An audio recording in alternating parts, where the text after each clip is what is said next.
Yani şimdi bu süreç başladığından beri, yani ta 1 Ekim'den bu yana her ne kadar devlet tarafı söylemde bir şeyler söylüyorsa da pratikte herhangi bir şey olmadı.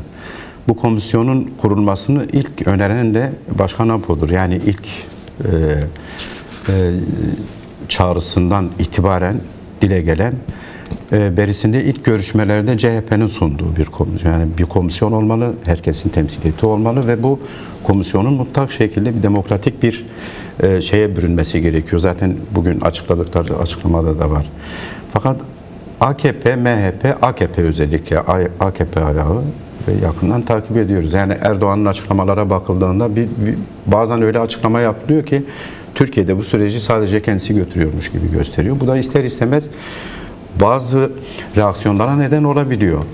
Bunun netleşmesi lazım. Eğer bir süreç varsa ve bu Türkiye'nin geleceğini ilgilendiriyorsa elbette ki bu komisyonun da işlevinin de içeriğinin de isminden tutarım bütün yönleriyle iyi algılanması, iyi bilinmesi gerekir ki bir güven oluşsun. Bir diğeri de şimdi siz mesela Kürt tarafı başından itibaren Türkiye'deki bütün bileşenlerin buna katılmasını istiyor. Karşıt olanından tutalım, tarafgir olanına kadar herkesin bu süreçte yer alması gerektiğini söylüyor.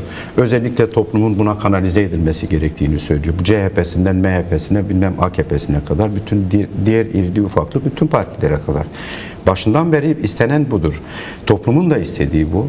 Sivil toplum örgütlerinin ısrarla bu komisyonda yer almalarının nedeni de bu. Yani böylesi bir süreç var. Evet, bu süreç şu ana kadar hep tek taraflı devam etti. Bir güven teatisi isteniyordu. Gerilla 30 kişilik bir grup Besi Hozat öncülüğünde KCK Konseyi Eş Başkanı öncülüğünde geldiler, silahlarını yaktılar. Bu bir önemli bir mesajdı. Bu sürecin, silahlı mücadele sürecinin artık demokratik mücadele sürecine evrilebileceğini, bunun ön adımı olarak da silah bıraktılar. Şimdi bu süreçten sonra artık tartışılacak bir şey de yok. PKK kendini lağvetti. Dolayısıyla sürekli isimlendirdikleri o isimler de ortadan kalktı. Çünkü nedeni artık yok. Yani neden olan bir şey ortada yok. Belki PKK sonuçta süreci okudu ve sürece uygun şekilde adım attı. Kendini değiştirme gereği duydu. İdeolojik olarak değiştirme gereği duydu. Yeni paradigma doğrultusunda kendini değiştirme gereği duydu. Başkan Öcalan'ın da direktifleri doğrultusunda, paradigması doğrultusunda böylesi bir süreç başlatıldı. Şimdi Türkiye'de bir tartışma var. Öte yandan da sürekli köstekleyen, engelleyen, basit şekilde yaklaşan, sanki Kürt sorunu değil de sadece orada silahlı bir mücadele sorunu varmış gibi, orada onu da terörle isimlendirdi. Bunu nasıl yorumlamak lazım? Yani özellikle silahlıya, güçlere odaklanıp onunla sanki her şey bitecekmiş, silah olmazsa sorun yokmuş gibi bir burada yaklaşım, algı geliştirmelerini neye yorumlamak lazım? Bu yaklaşımı geliştirmelerinin nedeni bu biraz devletin içerisinde klikleşen ve bugüne kadar sorunun çözümüne engel olan kesimin özellikle bana göre yaptığı bir şey. Yani bugüne kadar bu sorun görmezden gelindi. Cumhuriyet kuruluşundan bu yana kadar.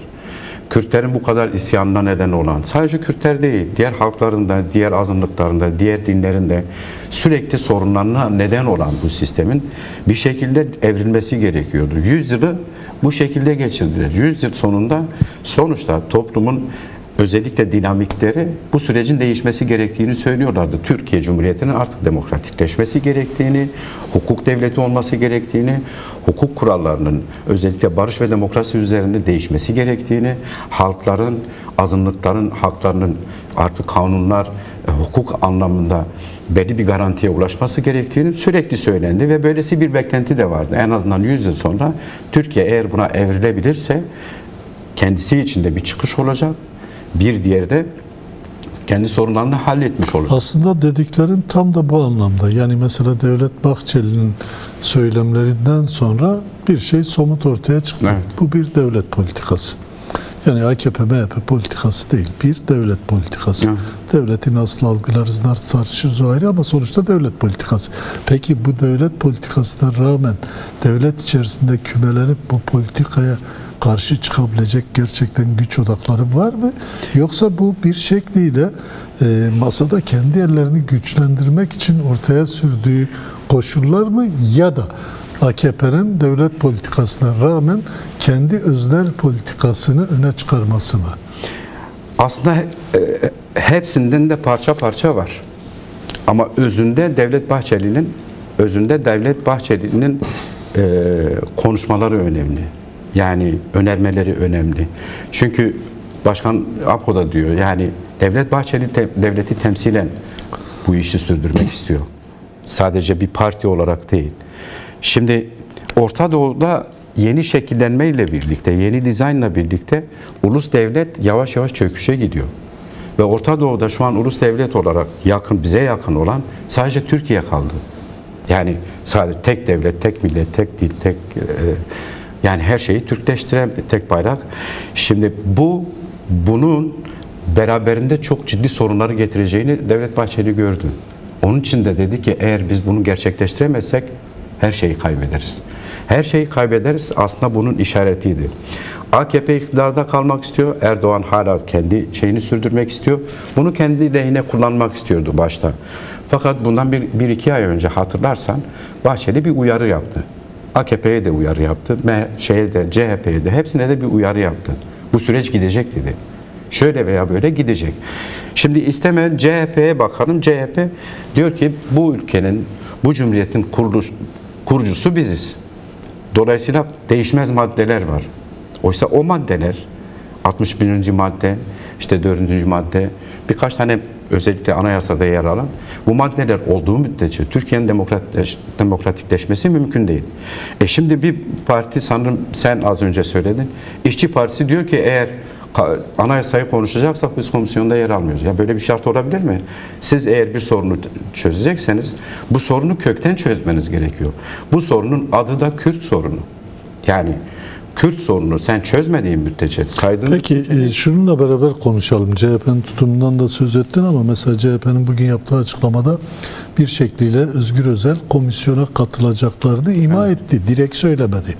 Ama henüz yanıtını alamadıkları açıklamalarına ilişkin kaygılarını bildirdi. Yani bir şekliyle Numan Kurtulmuş'tan komisyonun çalışmasına ilişkin somut bazı yaklaşımlar beklediğini ya da devletten yaklaşımlar beklediğini söyledi. Ama şöyle de bir gerçeklik var. Yani sonuç itibariyle bu komisyon bir anayasa komisyonu da değil. Herhangi bir güvencesi yok yani. Bir meclis çalışma komisyonu ve bu komisyonda sonuç itibariyle bu sürecin ilerlemesi için önümüzdeki 2 aylık sürede bazı somut çalışmalar yapılacak. Buna DEM Parti de karşı çıkmıyor. Yani böyle bir durum varken komisyonu direkt anayasa komisyonuna dönüştürmeye karşı çıkar partiler. Bu şöyle doğal değil şey mi? CHP'de tip de bu anlamda karşı çıkıyor. Evet, yani şöyle bir durum da var sanki. Yani şimdi şu ana kadar hatırlarsın bir önceki süreçte, 90'lardaki süreçte devlet ısrarla şundan kaçınıyor. Bir şeyin resimleşmesinden kaçınıyor. Kayıt altına alınmasından kaçınıyor. Şimdi Başkan Apo'nun da özellikle yapmak istediği bu. Diyor ki kayıt altına alınması gerekir. Alınmadığı müddetçe bunun güvencesi yok. Biz hatırlayalım. Bir önceki sürecin öncüleri şu an hepsi cezaevinde. Haklarında dava açıldı. Onlarca yıl ceza istendi. Bunlardan bir tanesi Figen Yüksekdağ, bir tanesi Selahattin Demirtaş. Onlarca belediyeye el konuldu, kayyum atandı. Bütün bunlar bir sonuçtu. Şimdi Tuncer Bakırhan süreç ağır gidince hatırlarsan Mart ayında bir açıklama yaptı. Dedi ki bizim hiçbir güvencemiz yok. Biz neye dayanarak bu süreci sürdürüyoruz? Hükümetin karar vermesi lazım. Bunun üzerine hükümet onu biraz ön açıcı açıklamalar yaptı. Dolayısıyla aslında Kürt tarafının özellikle istediği, özgürlük hareketinin özellikle istediği bazı güvencelerin olması. Şimdi Sayın Cemil Bayık 3 gün önce dedi ki yol açsınlar, biz demokratik siyaset yapalım. Biz buna hazırız. Yok, buna eğer siz yol vermeyeceksiniz, biz zaten mücadele ediyoruz. Yani bizim için değişen bir şey yok. Mücadele her halükarda sürdürülecektir. Dolayısıyla bu diğer taraftan tabii haklı olarak şeyleri var. Bazı gerekçeleri olabilir ama bu gerekçeler pozitif olmalı, negatif olmamalı. Tamam, anayasayı tartışmayacaksın ama anayasanın nesini tartışmayacaksın. Şimdi sen anayasa üzerinden, red ve inkar üzerinden gidersen bu abesle iştigaldir. Yani sen o zaman demek ki çözümü istemiyorsun. Ama anayasaya sıra gelinceye kadar Türkiye Cumhuriyeti yasalarında da değişmesi gereken çok ciddi maddeler Mutlaka, var. Yani bu ben komisyonun- anayasa değişmesin anlamında demiyorum. Ama bir şekliyle sürecin selameti açısından samimi olmak ve bir şeyleri sıraya sokmak daha doğru değil Ama mi? şöyle de bir şey var. Şimdi siz ön koşul olarak bunu sunduğunuz zaman bu geleceğin önünü kesmiş oluyorsunuz. Ben bunu tartışmam diyorsunuz. Ve bu aynı zamanda bir algıya neden oluyor. Mesela CHP'nin tabanında bir kısmı böyle düşünüyor. Eğer bu süreç başlatılırsa işte bizim o temel ilkelerimiz... Yani sen o zaman şunu diyorsun, CHP, TİP ve benzeri partilerin açıklamaları biz bu anayasanın değişmesine karşıyız. Böyle kalsın anlamına mı geliyor? Kesinlikle bazıları, yani bir kesimi, hepsi olmasa da bir kesimi bunu o şekilde düşünüyor. O şekilde düşünmezse zaten şart koşmaz. Mesela şöyle bir açıklama yapsa, dese ki evet biz bu sürecin ileri gitmesini istiyoruz, bu sorunun çözülmesini istiyoruz. Bu temelde yapılacak olan değişiklikleri de birlikte yapalım der. Ama siz ön koşul olarak anayasayı tartışmayacağız dediğiniz zaman komisyon ne yapacak? Komisyon sonuçta toplumun bütün kesimleriyle diyalog kuracak. Toplum ne istiyor? Hangi sorunu yaşıyor? Bütün bunlara cevap olacak. Komisyonun her bir bireyi aynı zamanda danışmanları olacak. Peki şu da bir hakikat değil mi? Yani anayasaya uymayan bir iktidarla, mevcut anayasaya uymayan, onun gereklerini yerine getirmeyen bir iktidarla gerçekten ciddi bir anayasa değişikliği yapılabilir mi? Ama eğer iktidar bunun değişmesini istiyorsa evet. Şimdi mesele orada zaten. Şimdi mesela AKP'den birçok isim bazı maddeleri daha Kürtler dillendirmeden dediler ki bu maddeler toplumsal barışa engeldir. Bunun tartışmasını ta çoktan başlattılar onlar.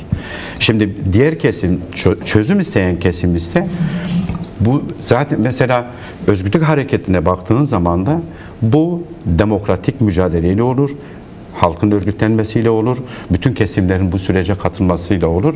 Bunun için bir komisyonun kurulması gerekir dediler. Ve bu komisyon da merkezde, mecliste kurulmalı dediler. Şimdi bu mecliste kurulması istenen komisyon adımlar atıldı. İşte DEM Parti, MHP adaylarını da, yani komisyon üyelerini de açıkladı. Başvurularını da yaptılar. Şimdi diğer partilerden bekleniyor. CHP'nin haklı olan tarafı şu.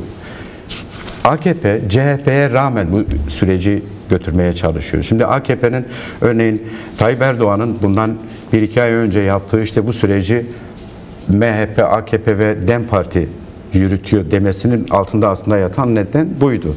Biz yürütüyoruz. Yani CHP'yi görmezden geldi. Ama CHP bir realite. Türkiye'de şu an iktidar olan bir parti aslında.